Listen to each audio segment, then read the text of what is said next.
Have you ever met someone who changed your life without even trying? What if a struggling single dad, quietly fixing cars in a snow-covered town, turned out to be the very person who would heal a broken stranger, and in doing so, finally heal himself?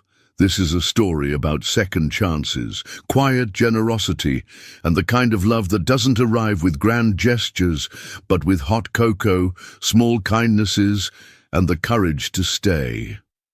Before we begin, if you believe in the power of heartfelt stories that uplift, inspire, and linger long after the last word, consider subscribing. We share stories just like this one, made for the heart and soul.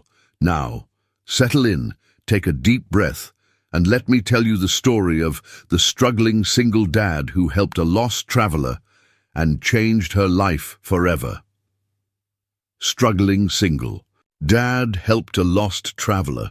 She had no idea he was the billionaire who changed her life. The morning sky above Harbor Creek was streaked with amber and grey, as though the sun itself was unsure whether to show its face. A gentle chill rode in on the October wind, brushing against the aging wooden storefronts of Main Street and rustling the golden leaves that had begun to carpet the sidewalks. Ben Harper stood outside his modest auto repair shop. Harper's Fix-It, a weathered red toolbox resting by his feet, with a worn cloth slung over one shoulder and a mug of lukewarm black coffee in hand. He studied the garage's crooked front door. A storm the night before had warped the hinges, and now the door creaked open just enough to let in too much wind and not enough warmth. He sighed, set the coffee down, and picked up a screwdriver. It was just another thing to fix, another thing that wasn't falling apart fast enough to panic over, but not working well enough to leave alone. He understood that feeling. Inside, his 10-year-old son, Owen Nutan, sat cross-legged on the floor, building something precarious with Legos while munching on a piece of toast. The shop wasn't much, a few rusty tool racks, a space heater that coughed more than it warmed, and a calendar that still showed September, but it was theirs. Ever. Since Ben left Chicago behind 3 years ago, Harbor Creek had been their quiet refuge. Small town, big sky. No expectations. No one here knew who he really was. To the locals, Ben Harper was just the guy who fixed things, cars, bikes, old snowblowers. They didn't know about the billions he walked away from or the boardrooms he once commanded. They didn't know about Evelyn either, his wife, gone too soon, her absence still a tender bruise beneath his ribs. The sound of tires crunching gravel pulled Ben from his thoughts. A silver sedan had stopped awkwardly across the street, steam rising. From under the hood, the driver's door opened and a woman stepped out, clutching a tattered leather satchel. Her hair was windswept, her coat too light for the weather, and she looked up and down the street like someone trying to remember which way was north. Ben watched her a moment longer than he meant to. There was something about the way she stood, still almost brittle, as if a stronger wind might carry her away. "Dad?" Owen's voice came from behind him. "That lady's car is smoking." Ben blinked. "Yeah," he murmured. "I see." At that, he grabbed his coat and walked across the street. The woman looked up as he approached, her expression shifting from confusion to cautious relief. "Car trouble?" Ben asked, already crouching beside the front fender. "I think it overheated," she replied. Her voice was soft but tired, like it hadn't been used much lately. "Car trouble?" Ben asked, already crouching beside the front fender. "I think it overheated," she replied. Her voice was soft but tired, like it hadn't been used much lately. He popped the hood and was met with a cloud of steam. "Looks like a blown hose. You're lucky it didn't go on the highway." "I was supposed to be on the highway," she muttered, then caught herself. "Sorry, that sounded ungrateful. I'm just lost." Ben smiled gently. "You're in Harbor Creek. Small town, but not a bad place to be lost in." She let out a breath that wasn't quite a laugh. That's what the bus driver said. You're not from around here. No, she said. I'm between places, I guess. Ben glanced at the car, then back at her. Her cheeks were flushed from the cold, and her hands trembled slightly. Come across the street, he offered. I've got a heater and coffee. I can take a better look once the engine cools down. She hesitated, not out of fear. Ben had learned to recognize fear, but from something else. Weariness, perhaps. The kind that came from carrying too many invisible things for too long. I'm Ben, he said, extending a hand, and that's my shop. I live out back with my son. You're safe here. The woman studied him for a moment, then nodded. I'm Ellie Monroe. Inside the garage, the scent of engine oil mixed with something warmer, fresh toast and cinnamon, courtesy of Owen's breakfast experiments. Ellie looked around, surprised to see a makeshift bookshelf tucked beside the workbench and a framed photograph of a woman smiling beneath a cascade of autumn leaves. Ben poured 2 mugs of coffee and handed one to Ellie. Cream or sugar? Black is fine, she said, wrapping her hands around the mug like it was the first warmth she'd felt in days. Owen peeked around the corner. Hi, he said. You're the lost traveler? Ellie blinked, then smiled. I suppose I am. Owen nodded like that made perfect sense. We get those sometimes. One guy ended up here looking for Portland, in Maine. Ellie laughed. The sound surprised even her. Ben watched her quietly. It had been a long time since he saw someone laugh. Like that, not out of politeness, but because something inside had cracked open just a little. Your car can stay here overnight, Ben said. I'll order the part first thing in the morning. If you don't have a place to stay, I'll find something, she said quickly. But then her eyes met his, and some part of her defenses softened. There's a room out back, Ben added gently. It's warm. It has a lock on the door. You'd be welcome. The silence between them stretched, not uncomfortable, but meaningful. Finally, Ellie nodded, and just like that, something shifted in the quiet heart of Harbor Creek. Not loudly, not dramatically, just enough to begin. Ellie Monroe awoke to the scent of cedar and motor oil. For a fleeting moment, she couldn't remember where she was. The ceiling above her was low, panelled in dark wood, and a wool blanket lay heavy across her legs. Then it returned, the stalled car, the kind-eyed mechanic, the little boy with an old soul. Harbor Creek. She sat up slowly in the twin bed, her bones protesting the cold morning air. The room Ben had offered was simple but clean. Wooden dresser, patchwork quilt, a small lamp that still glowed faintly from the night before. There was a sense of intentional quiet here, the kind of stillness that feels like healing if you let it. On the nightstand sat a steaming mug of tea and a handwritten note. Figured you might want a warm start. I'm out back with the boy. Come by when you're ready. Ben. She read it twice. Ellie couldn't remember the last time someone had left her tea, or a note, or anything, really. The garage was already alive with the low rumble of a classic engine. Ben stood under the hood of a pickup truck, his sleeves rolled to his elbows, revealing forearms dusted with grease. Owen sat nearby on an upside-down bucket, munching a banana and offering unsolicited advice. Dad, you should show her the Mustang. Ben chuckled. Not yet, bud. Ellie approached slowly, unsure where the boundaries were in this unexpected kindness. Ben looked up. Morning, he said, his voice even. Didn't want to wake you. You looked like you needed rest. I did, Ellie admitted. I think I forgot what real rest felt like. He gave her a half smile, then reached for a towel and wiped his hands. Your car's still cooling off. I ordered the part. Should be here tomorrow if the roads stay. Clear? She nodded, clutching the tea in both hands. Thank you, I mean it.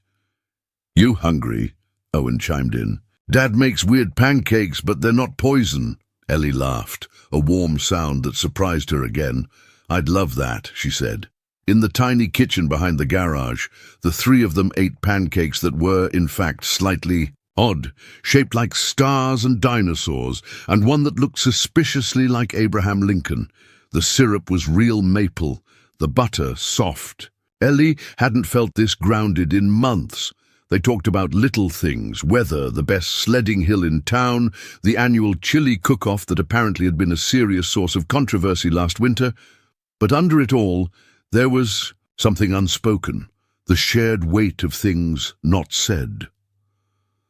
After breakfast, Owen grabbed his coat and announced he was going to the library. Ben nodded, trusting, and Ellie watched him go, marveling at the gentle rhythm between father and son. Ben poured them both more coffee. "You can stay longer," he said quietly. "If you need—" Ellie looked at him, startled. "Why would you—" "I mean, you don't know me." Ben leaned against the counter. "I don't need to know everything. To see someone who's tired. I've been that tired." Ellie's throat tightened. "I was married," Ben added after a moment. "Her name was Evelyn. Cancer took her. Owen was 7. "I'm sorry," she whispered. He nodded, not in sadness, but in acknowledgement. Some losses don't ever leave you. You just carry them differently over time. She looked down at her cup. "I lost everything last year. Job, partner, apartment. I thought I was building something permanent, but turns out I was just handing bricks to someone else's future." Ben didn't rush her. The silence stretched, but it was comfortable. "So I left," Ellie continued. "Packed my car, told myself I'd head west, but I didn't even make it halfway across Michigan before the car gave up. Story of my life, really." Ben smiled gently. "Maybe it gave up in the right place." She looked up, her eyes brimming. "Why are you being so kind?" He took a breath, considered his answer. "Because kindness saved me," he said. "Not all at once, but slowly. A neighbor who shoveled our driveway that first winter. A woman at the diner who always slipped an extra muffin into Owen's bag. None of them fixed everything, but they reminded me I wasn't invisible." Ellie blinked, the words settling in her chest like warm stones. She wasn't used to this. Honesty without agenda. Care without price tags. "Besides," Ben added with a wry grin, "you make a good audience for Owen's weird pancakes." She laughed again, wiping her eyes with the sleeve of her cardigan. For the first time in a long time, Ellie didn't feel like a problem to be solved. She felt welcomed. Later that day, while Ben worked on a tractor engine in the back, Ellie wandered into town. Arbor Creek was the kind of place where strangers still waved, where dogs sat unleashed on porches, and the bakery smelled like cinnamon at all hours. She stopped at a little bookshop with a "Help Wanted" sign taped to the inside of the window. Her fingers hovered on the door handle. Not yet, she thought, but maybe soon. She returned to the garage at sunset, the sky burning gold above the lake. Ben looked up from the workbench. "How was town?"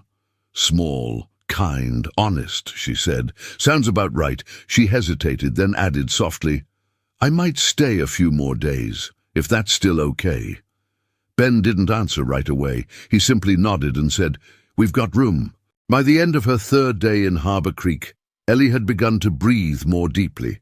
Not in the literal sense, though the clean, pine-laced air helped, but in that intangible, soul-deep way that follows a long season of emotional drought.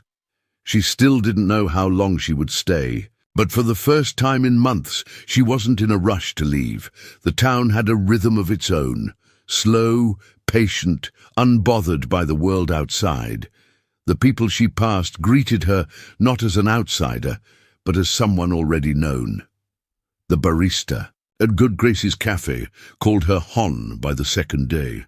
The woman at the library offered her a coat someone had left behind, just in case the cold finds you unprepared. And Ben didn't hover, didn't prod, didn't make conversation unless it came naturally, but his presence was a constant, quiet, steady, like the hum of the garage's old heater. Somehow, it made her feel more stable just knowing he was there. That evening, a storm brewed over the lake. The clouds rolled in low and grey, dusting the horizon with soft snow. Inside the garage, Owen was on the floor with a box of Legos and a mission to build the biggest truck the world has ever seen. Ellie sat nearby, flipping through a book she'd borrowed from the library, a collection of Mary Oliver poems that Ben had nodded approvingly toward. "You like poems?" Owen asked, glancing up. Ellie smiled. "I do. My mom used to write them," he said casually, like it was a fact about the weather. "She kept them in a notebook with flowers on the cover." Ellie blinked. "That's beautiful." She said poems were like little secrets you tell to paper, Owen continued. "Dad keeps the notebook on a shelf, but he doesn't open it much. I think it still makes his heart hurt." Ellie looked over to the far end of the garage, where a small bookshelf stood beneath a dusty window. A few framed photos, a couple of well-worn paperbacks, and yes, a faded notebook with pressed daisies on the cover. She felt the air shift inside her chest, so much grief folded neatly and tucked behind ordinary things. "Your dad loves your mom a lot," Ellie said softly. Owen shrugged, but his voice turned quiet. "Sometimes I think he's still waiting for her." Later that night, after Owen had gone to bed, Ben and Ellie found themselves in the kitchen, the kettle humming between them. Outside, snowflakes drifted down like whispers. Ben stirred honey into his tea. "Owen mentioned you two talked about Evelyn." Ellie hesitated. "Only a little." "He brought her up." Ben nodded slowly. "She was the kind of person who made everyone feel like the room got warmer when she walked in. I used to think I'd never find peace again after she died. Then I realized I didn't need to replace her. I just had to carry her forward somehow." Ellie studied his profile in the low kitchen light, the quiet strength in his jaw, the gentleness in the way he spoke of sorrow. "I think you're doing that," she said. "With Owen, with this place." He gave a soft laugh. "I'm mostly making it up as I go, aren't we all?" she said, her voice trembling slightly. Ben looked at her then, really looked, not just with concern, but with understanding. "You carry something too," he said gently. She swallowed hard. "I do." He didn't press. He just waited. "I was engaged," Ellie said at last. "He was charming, smart, knew how to make people say yes. We worked together at a marketing firm. He told me we were building a life. And we were, just not one that included me." Ben's eyes didn't flinch. "He betrayed you." Ellie nodded. "He used my name to secure investors, then shut me out of the company before the ink dried. Took the office, the team, even the apartment. We'd bought it in his name. Did he face consequences? No. He's too smooth for that. I didn't fight. I was too shocked, too ashamed. I just disappeared." Ben was quiet for a moment. "There's no shame in walking away from something that breaks your spirit." She wiped a tear with the heel of her hand. "I didn't think I was this fragile." "You're not," he said simply. "You're still here." That simple statement undid her more than all the sympathy she'd been offered in the past year. The next morning, Ellie stepped out into a world blanketed in white. The snowfall had quieted the town, softening every edge, every sound. It felt like a fresh canvas. At breakfast, Owen handed her a small card. It was hand-drawn, with a crooked heart and a stick figure with long hair. "It's for you," he said. "I made it last night because you're kind." Ellie blinked back emotion as she ran her fingers over the card. "Thank you," she whispered. Ben watched her from across the table, something unreadable in his expression. Kindness, Ellie realized, came in many forms, some spoken, some drawn in crayon.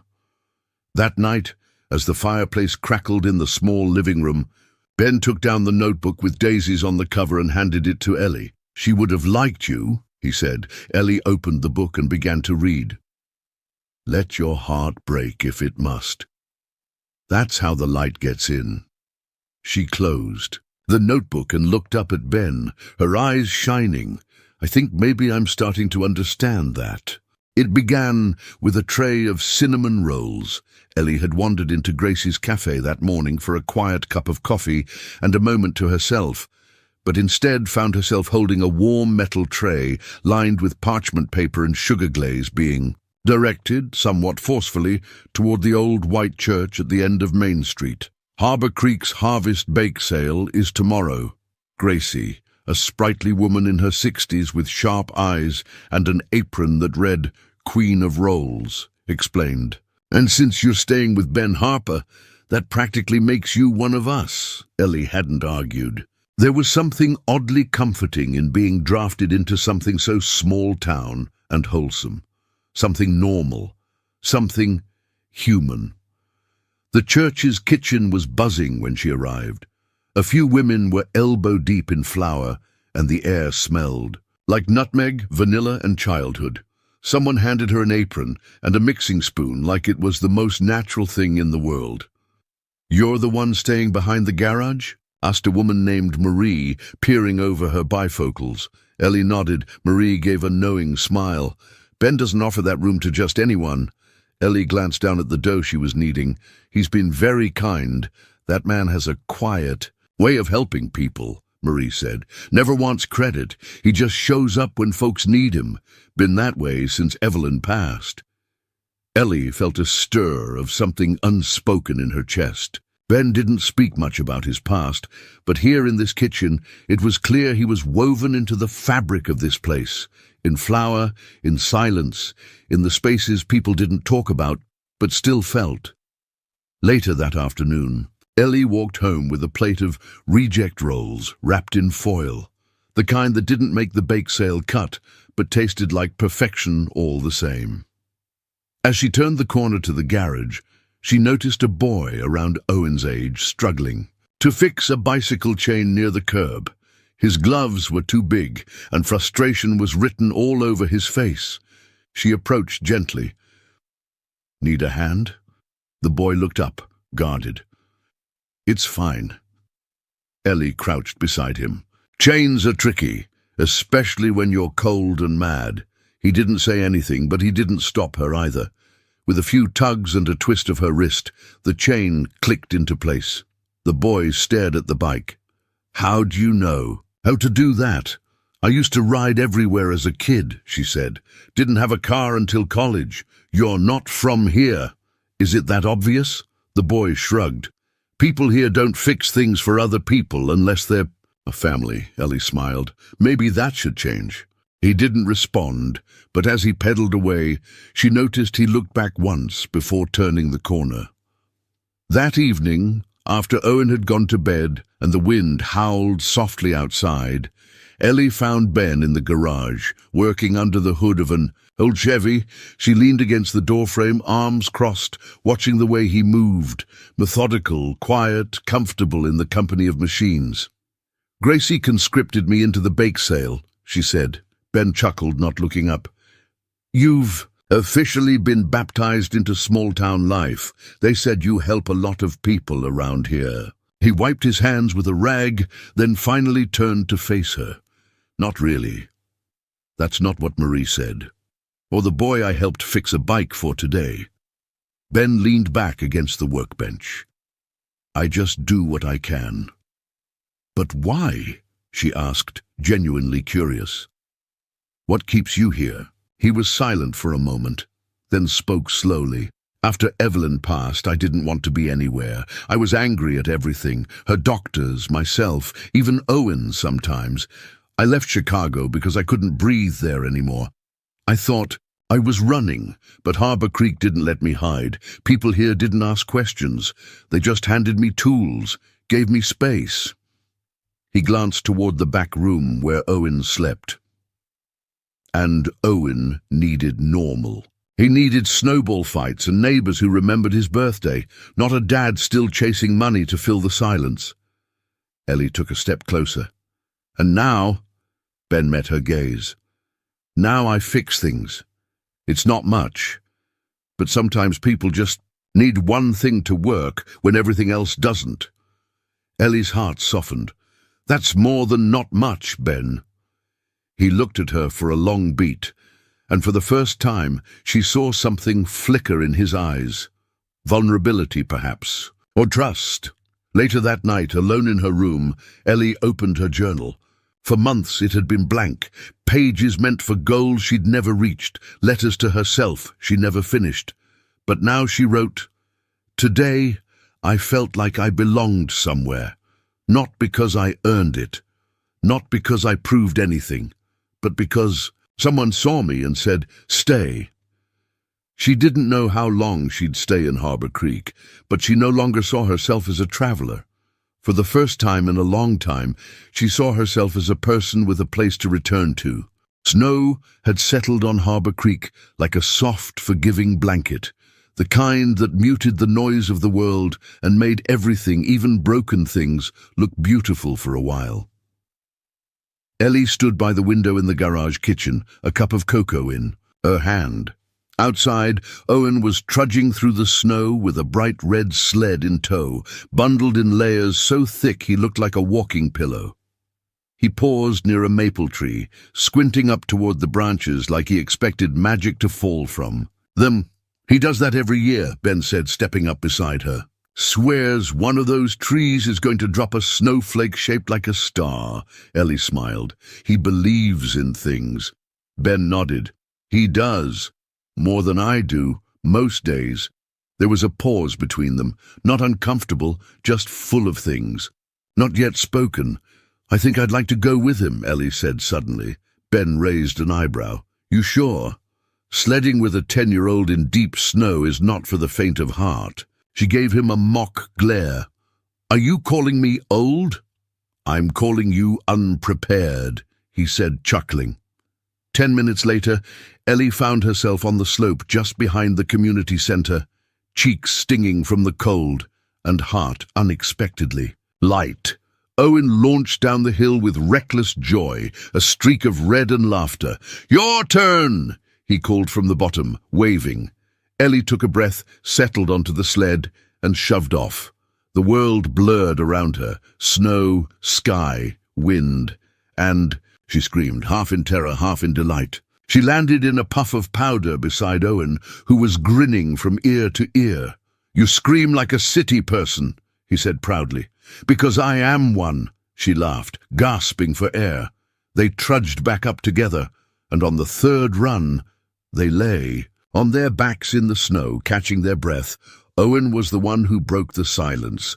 "Do you miss your family?" he asked. Ellie turned to look at him. The question caught her off guard, not because it was too forward, but because it was asked without judgment, just curiosity. "I miss what I thought I had," she answered honestly.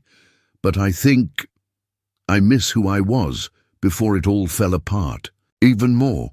He nodded like he understood, and maybe he did. Children often knew more about broken things than adults admitted. "Did you love him?" "Yes," she whispered. "But I think he only loved the version of me that was useful to him." Owen was quiet, then said, "You're useful here too, but not in that way." Ellie blinked. "What way then?" "You make Dad smile," he said simply, "and you listen, like really listen, not like teachers, not even like some grown-ups." She didn't answer right away. Her throat was tight. "Can I ask something else?" he added. "Of course. If you could live anywhere, anywhere in the whole world, where would it be?" The question struck something deep. For so long, Ellie had chased places that promised success. City skylines, high-rise offices, hotel lounges with expensive lighting. She had always been chasing, always proving. But now, lying in the snow beside a boy who asked questions like a philosopher and believed in star-shaped snowflakes, the answer came quietly. "Somewhere I don't feel like I have to be anything other than myself." Owen turned to look at her.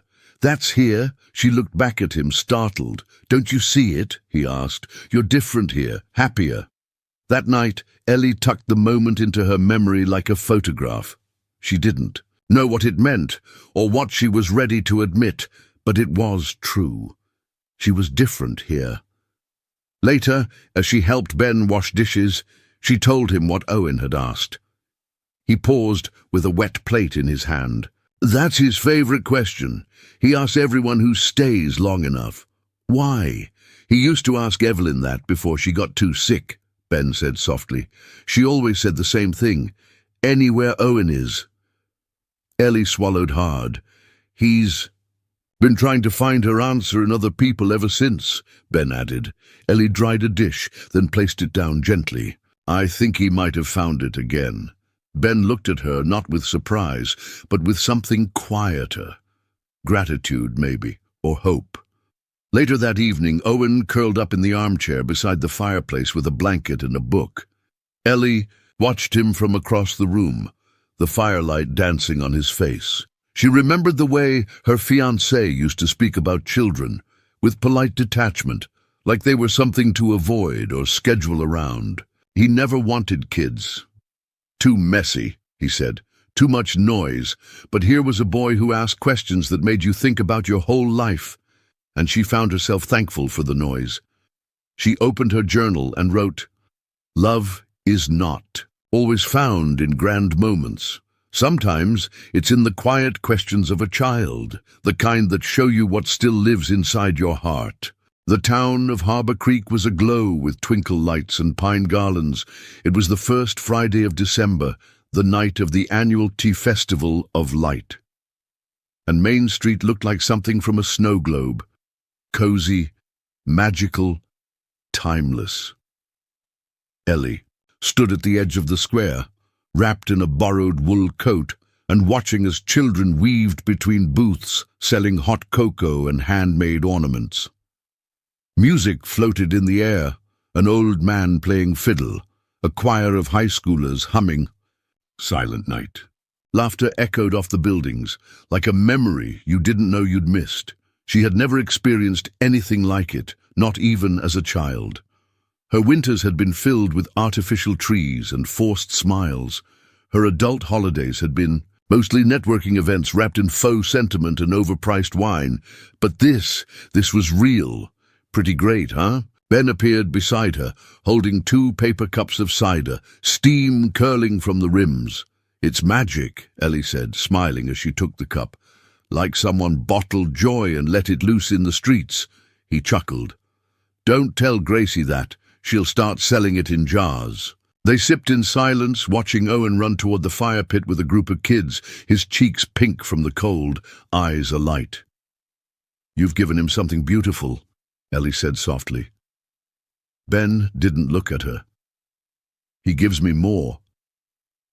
As the evening unfolded, Ellie wandered between booths, stopping to admire handmade scarves and jars of jam. Then her eye caught something pinned to a corkboard by the church steps. A flyer listing donations made toward restoring the town's youth center, a small building by the lake that had nearly shut down the previous winter. She read through the names: families, small businesses, a local Rotary Club, and then, at the bottom, in fine print, "Special thanks to BH Foundation, anonymous donation." Her hand froze on the paper. B. Her breath caught in her throat.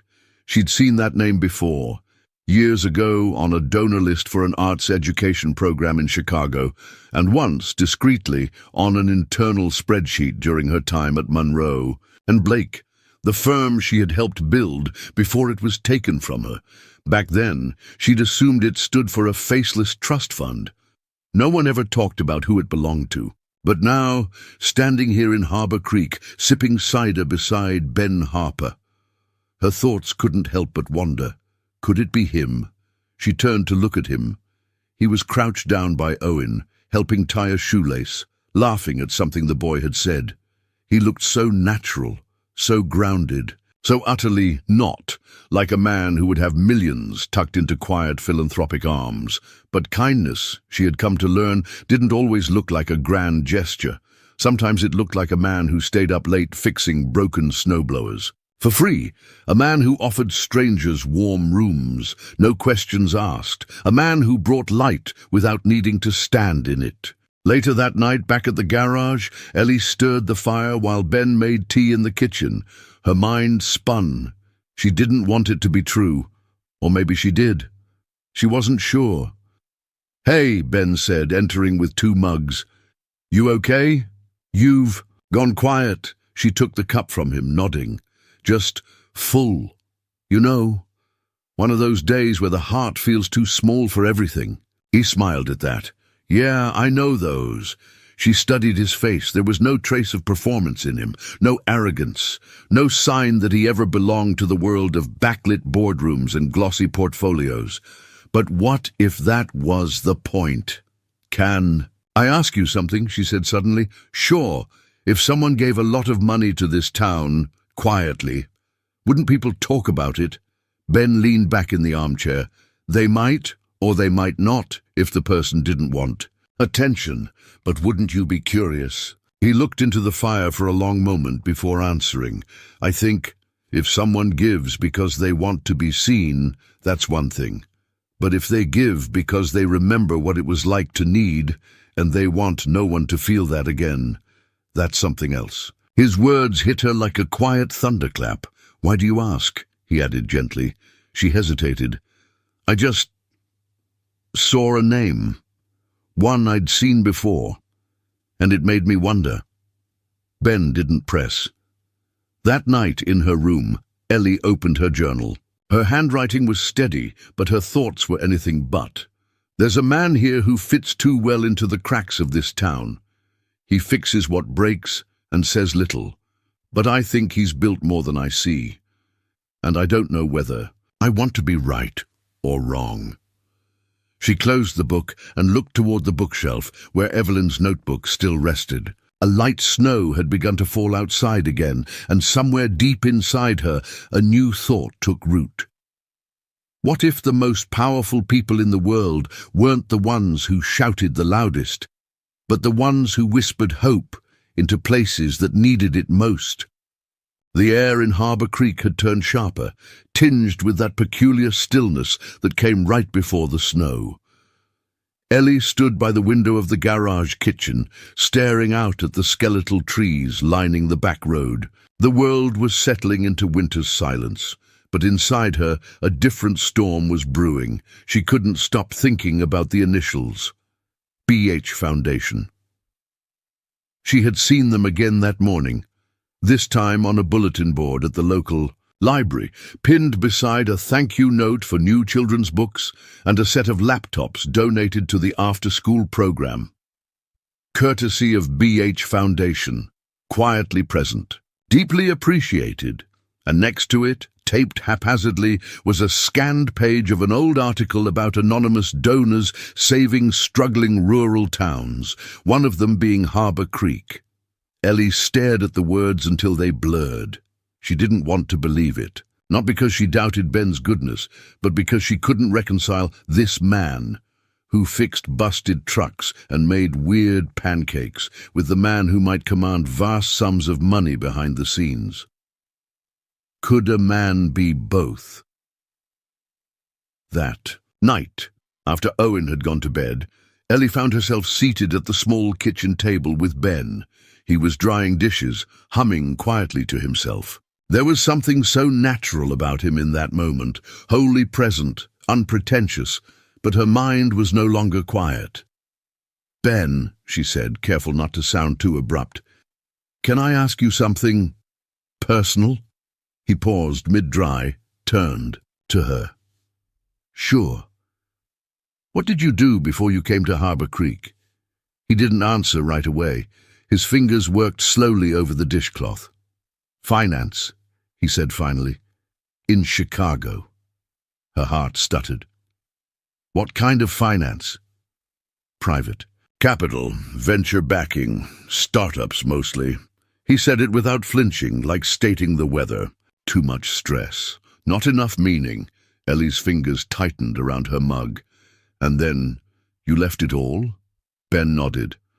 After Evelyn passed, I didn't want that world anymore. It felt loud and hollow. Owen needed quiet. And so, did I? She swallowed. But did you leave everything behind? All of it? He looked at her then. Really looked. His eyes were tired, but not guarded. Some things are harder to leave than others. Like a foundation, she asked carefully. Silence filled the room. Heavy, sharp, Ben set the towel down. "I think you already know the answer," he said. Ellie's throat dried. "I suspected, but I didn't want to believe it." "Why not?" "Because it changes everything." Ben sat down across from her. "Does it?" She struggled to find the words. "I came here broken, and you, this place, you made me feel like I was enough again, like I didn't have to prove myself to belong. But if you're that man, the one who helped fund half this town, then I'm not sure what's real anymore." Ben didn't raise his voice. He didn't defend. He simply met her pain with quiet honesty. "I didn't want to lead with money. I've seen what it does. It rewrites how people look at you, how they measure themselves around you. I needed a life that wasn't built on what I owned, but who I was when everything else was stripped away." Ellie blinked hard, willing the tears not to fall. "But you didn't tell me." "I didn't lie to you." "No," she said, her voice cracking. "But you didn't trust me with the truth either." Ben leaned back, his face unreadable. "Would it have made a difference, Ellie?" She stood abruptly, the chair scraping the floor. "Yes, it would have, because I've spent the last year trying to rebuild my life without shortcuts, without illusions. And now, I'm afraid I fell into another version of the same thing, someone who gets to decide how much truth I deserve." The words hung between them like frost. Ben's expression didn't change, but something inside him seemed to pull back, as if bracing for the chill. "I'm sorry," he said quietly. "I never wanted to hurt you." Ellie turned, barely whispering. "But you did." She packed that night, not all of it, just enough, a few clothes, the journal, the picture Owen had drawn. She didn't know where she was going, only that she couldn't stay, not like this, not until she could sort out what was real and what wasn't. As she zipped her bag, a knock came at the door. It was Owen. "Are you leaving?" he asked, his voice too small for his age. She crouched down. "Just for a while." "Because of my dad?" "No," she said, though the lie stung. "Because I need to think." Owen looked at her with wide, searching eyes. "I liked when you were here. You made the quiet less lonely." Ellie hugged him tightly, burying her face in his scarf. "You made me feel like I belonged." He stepped back and handed her something, a small piece of paper, folded twice. "I wrote this for school, but I want you to have it." She nodded, unable to speak. Then she walked out into the snow. In the car, with the heater running and her hands shaking on the wheel, Ellie unfolded the note. "If I could live anywhere in the world, I'd live where people love you enough to tell the truth, even when it's hard." The motel was clean, quiet, and impersonal, exactly what Ellie thought she needed. It sat just off a rural highway, flanked by a gas station and a frozen field of corn stubble. Her room smelled faintly of antiseptic and old carpet. Outside the window, snowflakes drifted like ash under a flickering street lamp. She sat on the edge of the bed, her small duffel still zipped, untouched. A local news station murmured from the television she hadn't meant to turn on. There was nothing about the room that reminded her of Harbor Creek, and yet everything inside her did. The firelit quiet of the garage, the warmth of Owen's questions, the way Ben handed her coffee with two hands, like the gesture itself mattered, the way he looked at her, not with expectation, but with presence, and the truth she wasn't ready for. She had told herself leaving was about space, clarity, but the silence wasn't helping. It only amplified the ache. She hadn't expected to miss them this fast. The knock came just before noon the next day. A man in a brown parka stood at her door, holding a small padded envelope. "Delivery for Ellie Monroe?" he asked. She blinked. "I didn't order anything." He shrugged. "It's got your name prepaid." She took the envelope, thanked him, and closed the door. Inside was a letter, written in a child's uneven scrawl on lined school paper. Her heart caught in her throat. Before she even opened it, "Dear Miss Ellie, I hope you're okay. Dad says sometimes people need space to think. I don't know much about that, but I know I miss your pancakes and your stories and how you always listen when people talk, like it matters. Most grown-ups don't do that. I think my dad is sad. He won't say it. He just fixes things more than usual. He even fixed a toaster that wasn't broken. That means he's really sad. I wrote this poem for school, but now I think it's really for you." She paused, pressing a hand to her chest. "When someone goes away, the room stays full of smells and sounds and space they pulled. I used to think gone meant nothing left, but now I know it means quiet theft. I hope you come back, not for always, just for now. Because some hearts feel better when they hear somehow."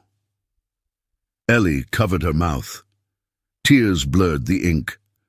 She hadn't just walked away from Harbor Creek. She had walked away from being seen, from being needed, from something that, though unexpected, had begun to matter far more than she realized. That evening, she took a walk through the nearest park. The path was quiet, lined with leafless trees and empty benches. Her boots crunched the snow, and in the growing dusk she sat beneath a lamppost, clutching Owen's letter in gloved hands. She thought about the woman she used to be, the one who thrived on certainty, strategy, and control. The woman who planned her days down to the hour, who knew what wine to pair with what contract negotiation. That version of her would have shredded a handwritten letter and scoffed at poetry. But that woman had broken, and maybe what she needed now wasn't armor, but honesty. She opened her journal and wrote for the first time in days, "I'm scared to go back, but I'm more afraid of what I'll miss if I don't. I didn't know what home felt like until it wasn't mine to walk into anymore. I'm not ready to say forever, but maybe I'm ready to say, not yet goodbye." 2 days later, she returned, not with fanfare, not even with an explanation, just her duffel bag, her coat, and Owen's letter pressed to her chest. She didn't go to the garage right away. Instead, she walked to the lake. It was frozen now, the surface a glassy sheet that reflected the soft afternoon light. A wooden bench sat near the shoreline, dusted with snow. She sat there for a long time, her breath visible in the still air, and then she heard footsteps. Turning, she saw Bidou. Ben. Standing a few yards away, his hands in the pockets of his jacket, shoulders tense. They didn't speak right away. It was Ellie who broke the silence. "I read the letter," she said. He nodded once. "He asked me to mail it, said it had to reach you in person. I don't know what to say." "You don't have to," Ben said quietly. "Not yet." She looked down at her boots. "I left because I was scared, not just of your past, but of what it meant to feel safe again. I haven't trusted that feeling in a long time." "I know," he said. "I've lived it." She looked up, her eyes shining. "Do you still want me here?" Ben took a step forward, then another. "I never stopped," he said, "but it has to be your choice." Ellie let out a slow breath. "Then maybe I can start by making dinner." Ben smiled, something soft and familiar returning to his face. "Owen will be thrilled. He's been surviving on grilled cheese and toaster waffles." She laughed, really laughed, for the first time in days. That night, Ellie stood in the kitchen, stirring soup on the stove. The garage was warm again, full of the low hum of life. Owen sat at the table, coloring. Ben fixed a drawer that didn't need fixing. And Ellie? She didn't feel like a guest anymore. She felt like part of the noise, part of the space, part of the healing.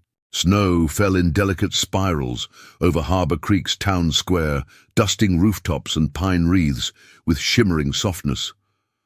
Strings of white and golden lights wound their way through branches and lampposts, casting a warm glow over bundled-up children, steaming cocoa stands, and neighbors greeting each other like family. It was the annual winter gathering. A quieter cousin to the Festival of Light, meant more for townspeople than tourists. But to Ellie, standing at the edge of the gathering circle with her hands shoved deep in her coat pockets, it felt like something more, a chance to try again. She hadn't told Ben she'd signed up to speak. Gracie had cornered her the day before, in the bakery with a clipboard and the kind of warm insistence that brooked no refusal. 5 minutes, she'd said, shoving a slip of paper into Ellie's hand. Say something honest. That's all anyone really wants this time of year. Now, Ellie's heart pounded against her ribs like it was trying to run before her. A small stage had been built in front of the town library. Simple wooden planks, a backdrop of pine, and a microphone that popped every time someone exhaled too hard. The mayor finished her remarks, a few people clapped politely, and then Gracie stepped forward. Our next speaker, she said, her voice, projecting more than her frame suggested possible, is someone who came to us unexpected, but reminded us what a new beginning can look like. Ellie Monroe, everyone. There was a soft hush, a few curious murmurs. Ben, standing beside Owen near the fire pit, straightened. Ellie climbed the 3 short steps and took the mic, her breath visible in the cold. She looked out over the crowd. Dozens of faces, warm scarves, expectant eyes, and for a moment her throat closed. Then she saw Owen. His hand slipped into Ben's, and she began. I didn't plan to stay in Harbour Creek, she said, voice steady, though her hands trembled. Truth be told, I didn't plan much of anything. I came here because I was lost, not the kind of lost a map can fix, the other kind, the kind that lives inside you when the life you were building falls apart. A pause. No one moved. I had worked hard for a future I thought I wanted, a future I thought I earned, but I trusted the wrong people.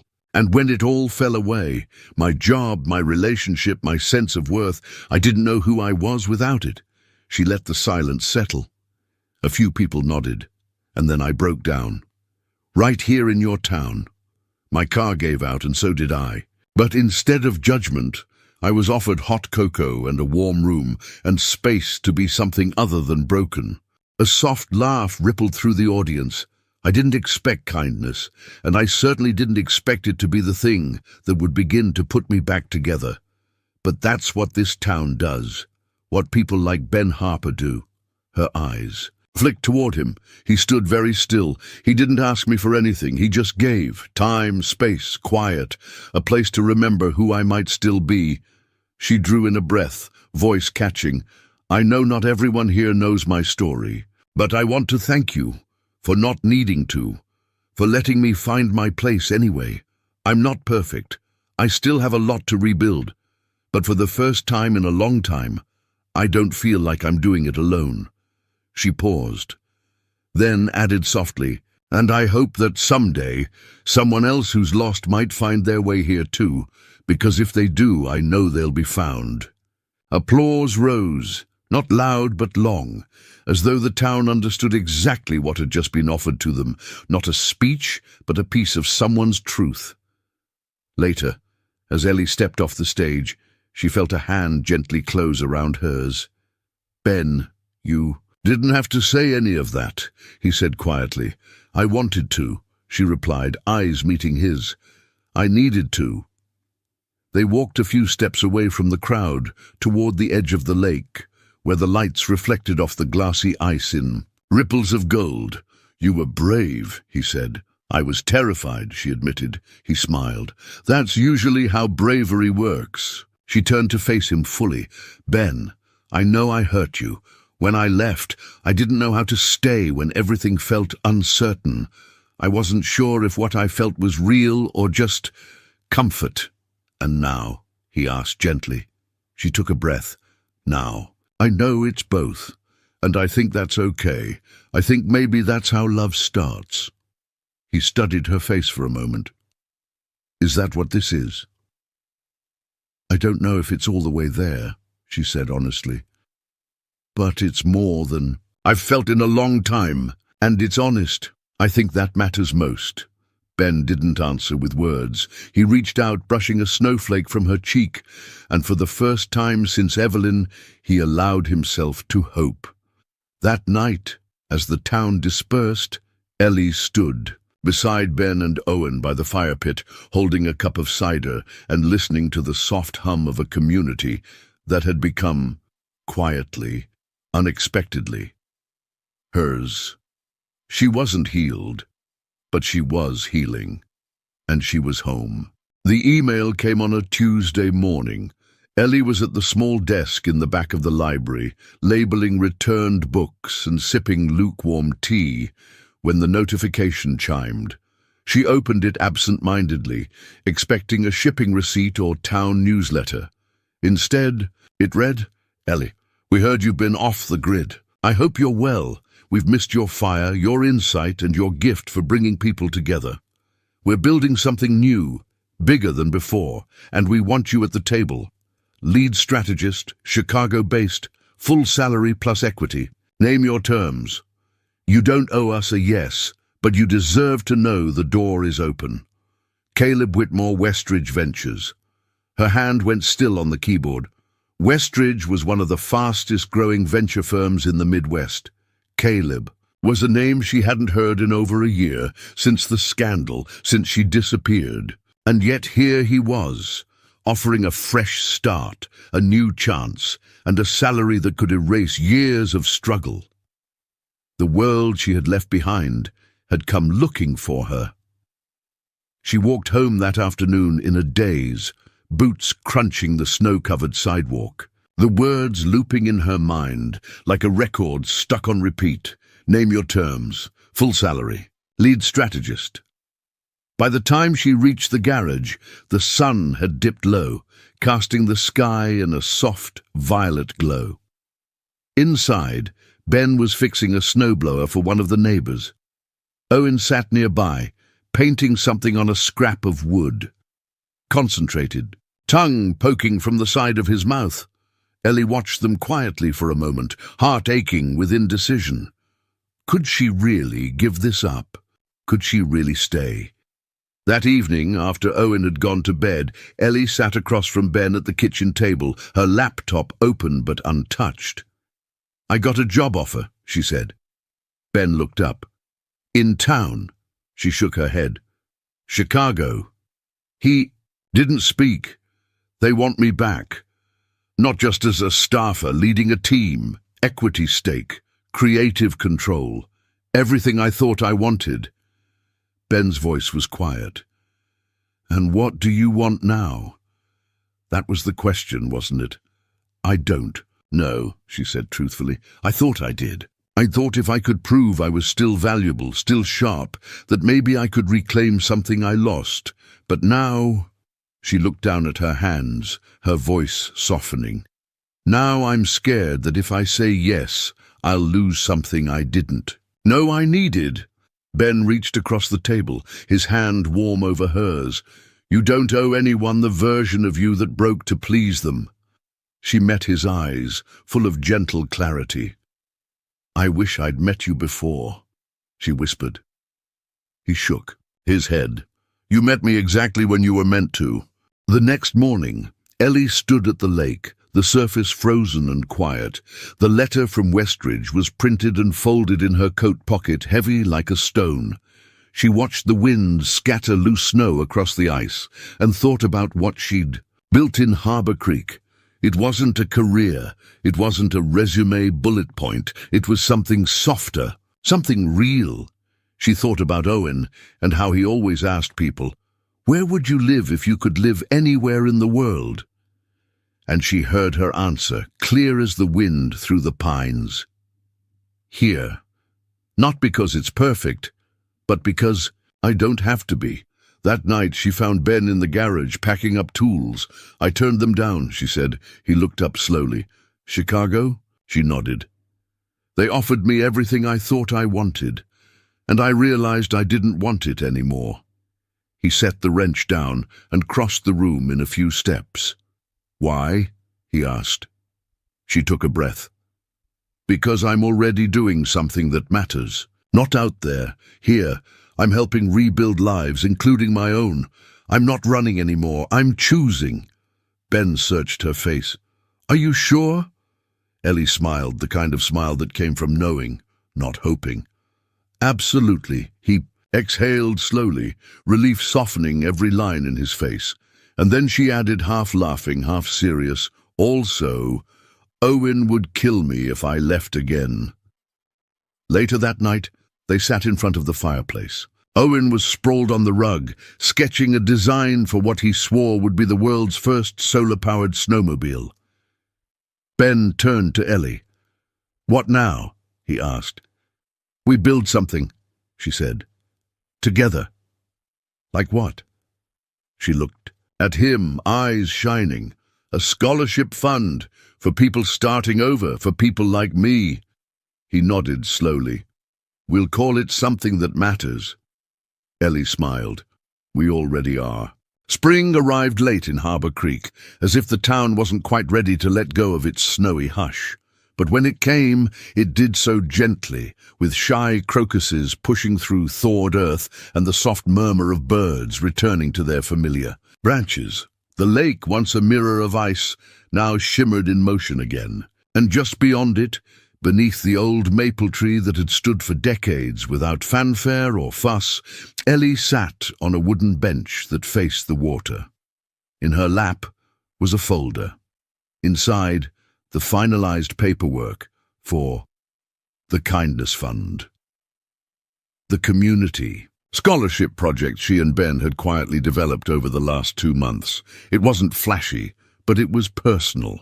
It would help single parents, late bloomers, and those who'd been knocked sideways by life and were brave enough to start again. People like her. Still nervous? Ben asked, his voice soft behind her.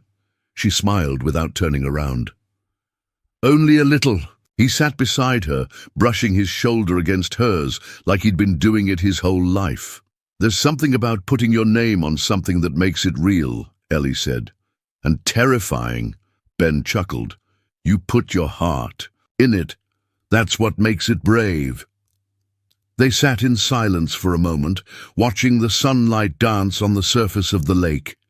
It had become their rhythm, this quiet, not something to fill, but something to trust. Then Ben reached into his jacket pocket and pulled out something small, a simple, smooth ring, silver with a delicate engraving on the inside. He didn't kneel. He didn't launch into a speech. He just turned to her, voice low and even. I don't need a wedding tomorrow, he said, or a grand plan, but I know this much. I want to build every ordinary day with you. I want to cook strange pancakes with you and fix things that don't need fixing and wake up knowing you're nearby. Ellie stared at him, breath caught in her chest. He continued, this ring doesn't mean perfect. It doesn't mean forever without bumps. It just means yes to the messy, beautiful, real thing we're building here. She blinked. Tears. Rising, smiled, trembling. You once asked me if what we had was real, she said. Ben nodded. She took his hand. It is. It's the most real thing I've ever known. Then, with no crowd to cheer and no camera to capture it, she slipped the ring on her finger and kissed him, slow, certain, sure. Later that afternoon, Owen burst into the kitchen carrying a beat-up wooden sign he'd painted himself. It's ready. He beamed, placing it proudly on the table. In thick, slightly uneven letters, it read, Harbour Creek, a place to begin again. Ben raised an eyebrow. That sounds suspiciously like a town motto. It is now, Owen said. And it's going right under the welcome sign. Ellie laughed, tousling his hair. I like it. Owen looked between the two of them. Does this mean we're officially a team? Ben and Ellie exchanged a glance. Yeah, Ben said, his voice quiet. Yeah, it does. That evening, as twilight settled over the town, Ellie stepped out onto the porch with her journal in hand. She flipped to the last page and began to write. This isn't the story. I thought I'd tell. It's softer, slower, stitched together with kindness instead of ambition. It's a story that began in the middle of winter, when everything felt broken. And it's ending, no, continuing now, with spring, with healing, with love. I thought I had to rebuild the life I lost. But maybe I was meant to build something new. She closed the journal, pressed it to her chest, and breathed in the clean, pine-sweet air of Harbour Creek. In the distance, laughter floated.